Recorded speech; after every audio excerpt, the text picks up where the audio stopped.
Sob o governo de Donald Trump, o PCC e o Comando Vermelho, duas das maiores facções do Brasil, deverão ser tratadas como organizações terroristas. Isso porque logo após a sua posse, ele assinou uma ordem executiva na qual classifica cartéis de drogas como terroristas. A lista dos alvos do país norte-americano só deve ficar pronta em 2 semanas. Mas os especialistas afirmam que essa medida pode sim afetar o crime organizado do México e de outros países da América Latina, principalmente Venezuela, mas alguns entendem que Brasil e Colômbia e até outras nações estão entre os grandes produtores e distribuidores de drogas. E tem grupos com características similares aos dos cartéis, sendo os responsáveis pela disseminação dos entorpecentes pelo mundo inteiro. Além de gerenciar o transporte e venda das drogas, os cartéis também costumam se envolver em outras atividades criminosas, como lavagem de dinheiro, extorsão e muitas atividades violentas. Chamar os nossos comentaristas, entender um pouco dessa ordem de Donald Trump e de que maneira isso poderia também impactar nos negócios criminosos aqui no Brasil.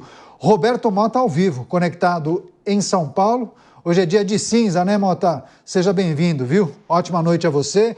Claro, em destaque essa notícia, essa informação sobre uma determinação de Donald Trump, deverá tratar os cartéis de drogas como grupos terroristas. Agora, alguns entendem que isso poderia abarcar inclusive as facções brasileiras.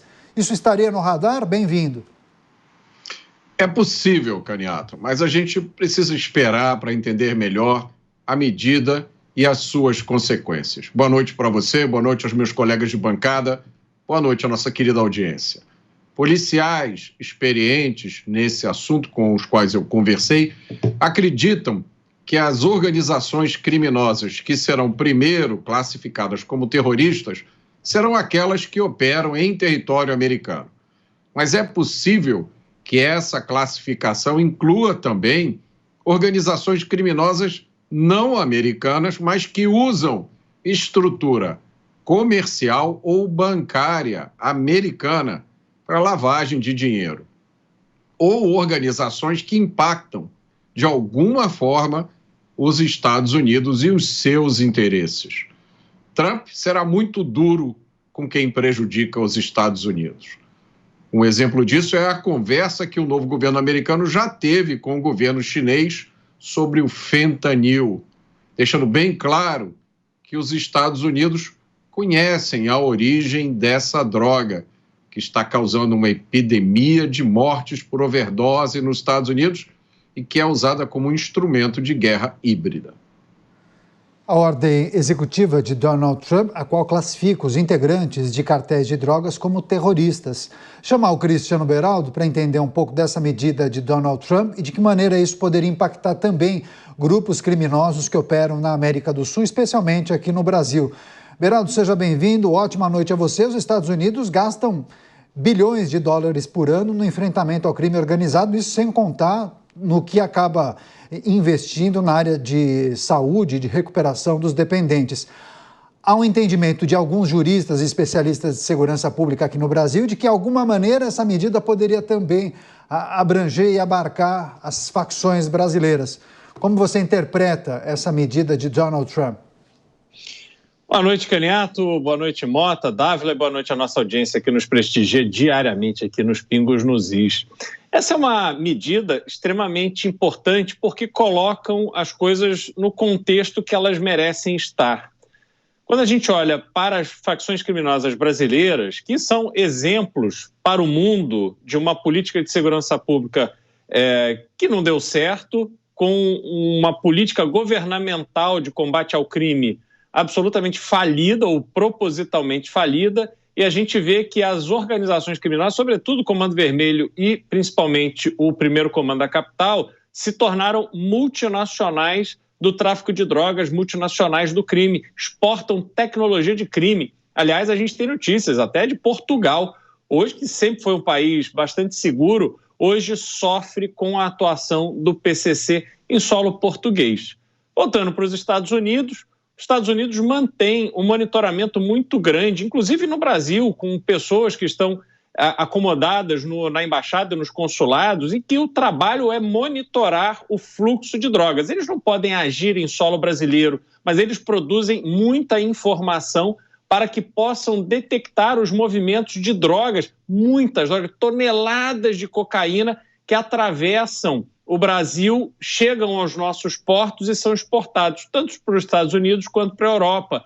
E os Estados Unidos precisam acabar com isso, porque isso está causando um efeito muito grave na sociedade norte-americana. O consumo de droga cada vez mais vai impactando na produtividade e isso tem um efeito até econômico, além de toda a questão de saúde, como você citou.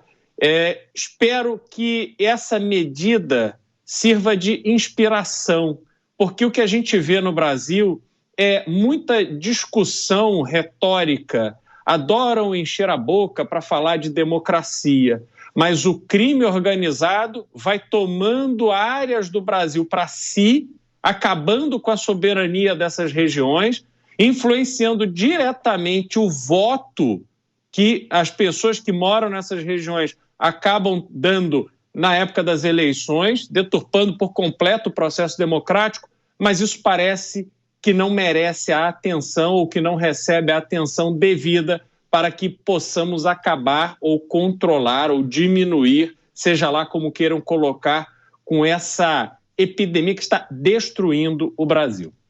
Combate ao tráfico de drogas, uma das prioridades da nova gestão de Donald Trump, inclusive há um entendimento de que facções brasileiras poderiam também receber esse tratamento de grupos terroristas, uma vez que muitos dos negócios feitos por essas duas facções criminosas miram também o mercado norte-americano. Chamar o Luiz Felipe Dávila para trazer suas impressões sobre essa interpretação. A medida primeiro tomada por Donald Trump também é a interpretação que muitos entendem que poderá ser uma medida que impacte os negócios criminosos de muitas facções na América Latina e América do Sul. Inclusive, PCC e Comando Vermelho poderiam ser incluídos nessa lista de Trump e tratados como grupos terroristas. Dávila, bem-vindo mais uma vez.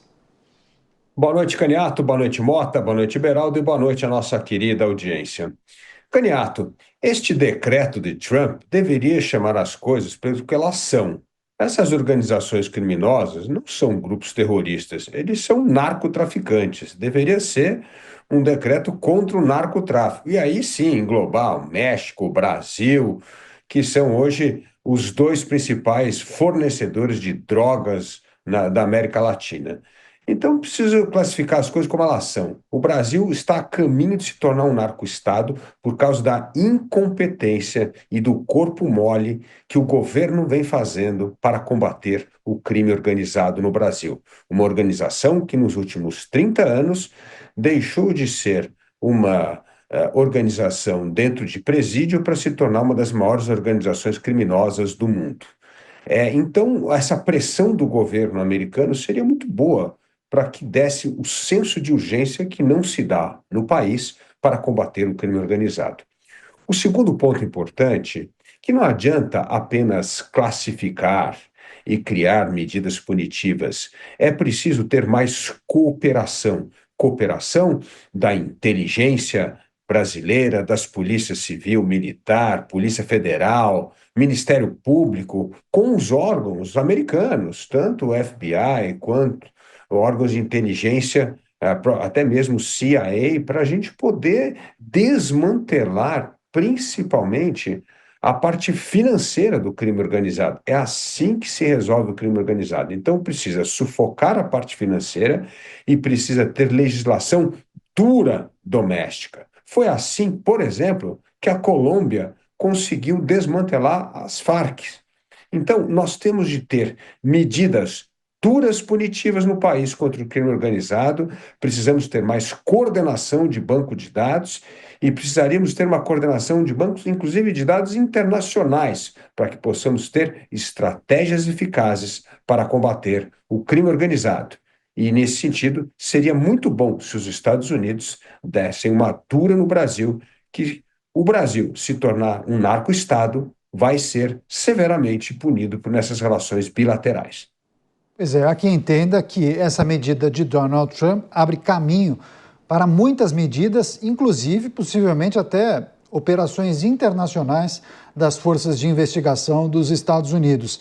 Agora, Mota, não poderia ser uma excelente oportunidade para o governo brasileiro, para as instituições brasileiras, aproveitar esse momento, trabalhar conjuntamente com os Estados Unidos?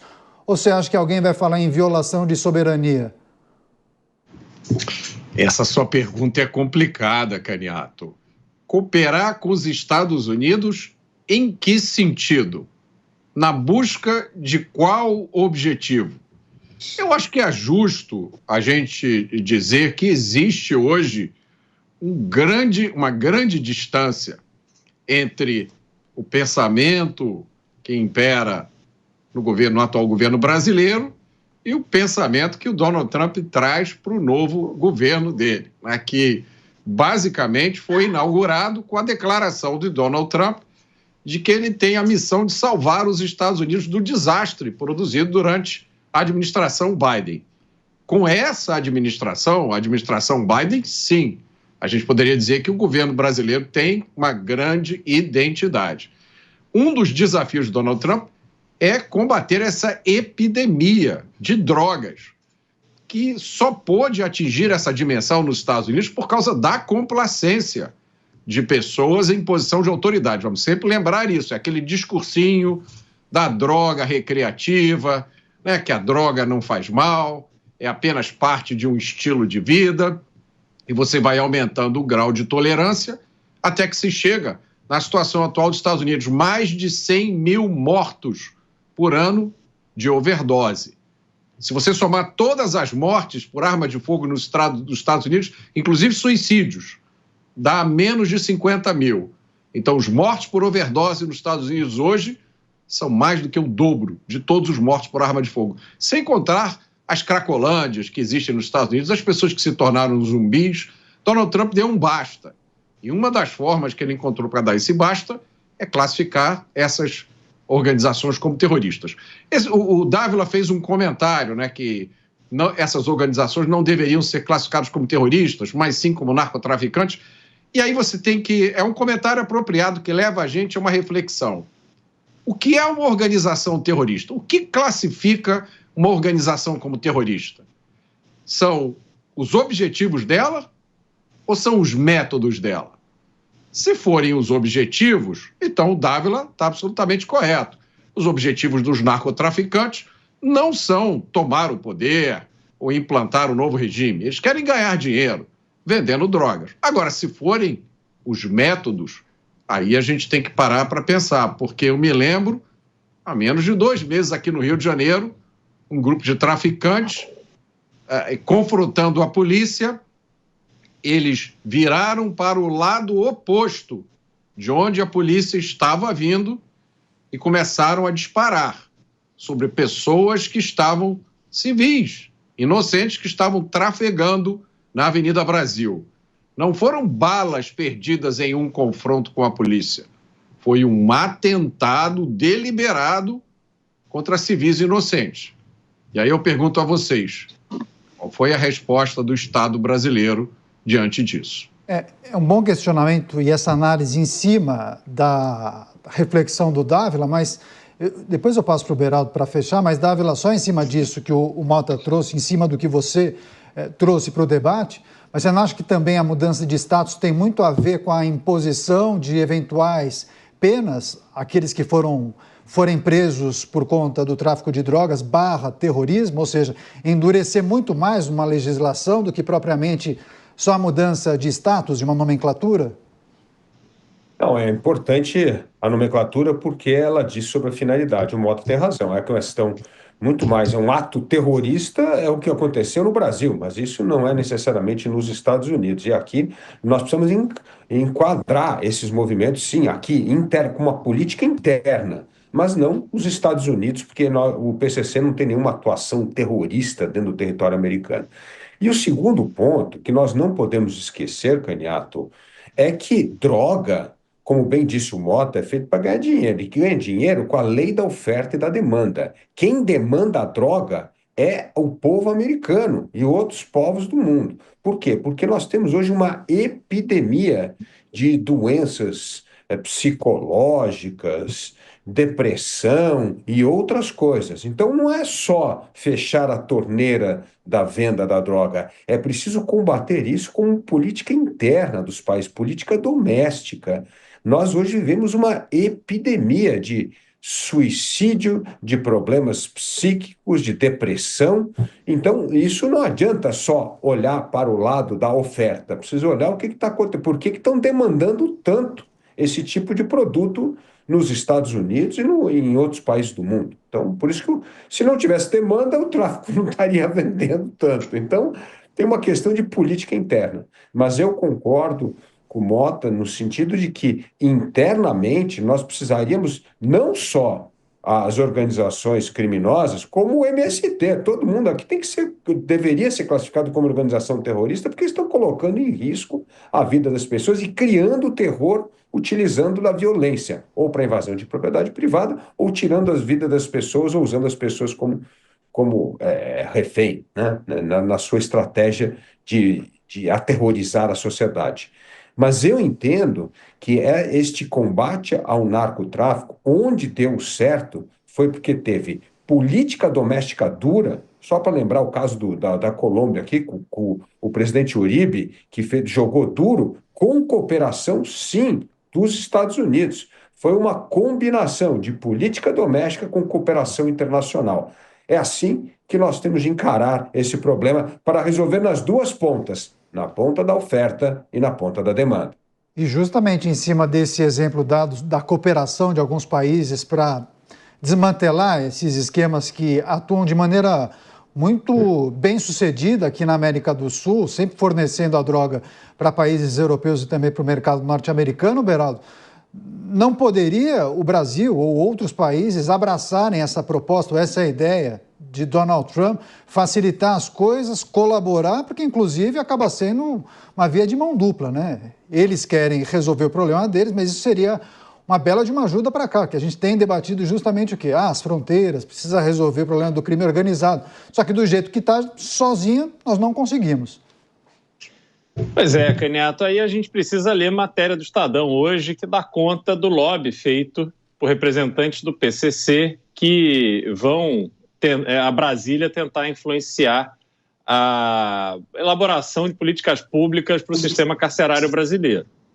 E aí eu quero fazer uma observação em relação ao que disse o Mota, que na verdade, Mota, essas organizações criminosas brasileiras, como o PCC, elas têm sim uma finalidade também, um propósito, que não é só ganhar dinheiro, mas eles querem dominar o Estado. Eles estão elegendo representantes nas eleições, eles estão promovendo o preparo de jovens para que possam fazer concurso público para a magistratura, para o Ministério Público e outras coisas. Eles estão ameaçando e arquitetando a morte de figuras como Sérgio Moro. Então, há todos os elementos ali colocados para um esforço violento de dominação do Estado. E não à toa temos, por exemplo, na Venezuela, um narco-estado, aqui vizinho ao Brasil, país em relação ao qual, apesar do presidente venezuelano ser procurado por tráfico internacional de drogas, as nossas fronteiras com a Venezuela são uma piada. Aliás, recebi vídeo hoje de Força Nacional venezuelana entrando e saindo do Brasil, como se nada fosse, ninguém ali olhando, ninguém perguntando. Então, o Brasil, Caniato, ele não está com este objetivo nem com essa preocupação. Claramente, o que temos hoje no Brasil é a complacência, é o olhar para essas organizações criminosas e enxergar ali algum tipo de causa que justifique um tratamento ameno. Não à toa estamos vendo um grande esforço de se usurpar poder dos governadores para que este suposto combate ao crime que está sendo discutido em Brasília seja de competência da União e não mais dos governadores. Então, definitivamente, tudo que estamos vendo no Brasil está indo no sentido oposto ao que Donald Trump está fazendo nos Estados Unidos. Sobretudo porque, só para concluir, A gente não pode esquecer que os cartéis mexicanos representam uma ameaça muito grande à segurança nos Estados Unidos, porque eles ali também arquitetam a entrada de drogas, de armas e de bandidos criminosos em território americano. E quando eles são transformados em grupos terroristas, Canhata, a gente precisa lembrar o que aconteceu com Osama Bin Laden, em que os Estados Unidos, no combate ao terrorismo, entrou num país alheio e eliminou, executou o líder de uma organização terrorista. Quem sabe não é isso que, a partir de agora, os Estados Unidos poderá fazer com bastante mais eficiência do que a própria polícia mexicana.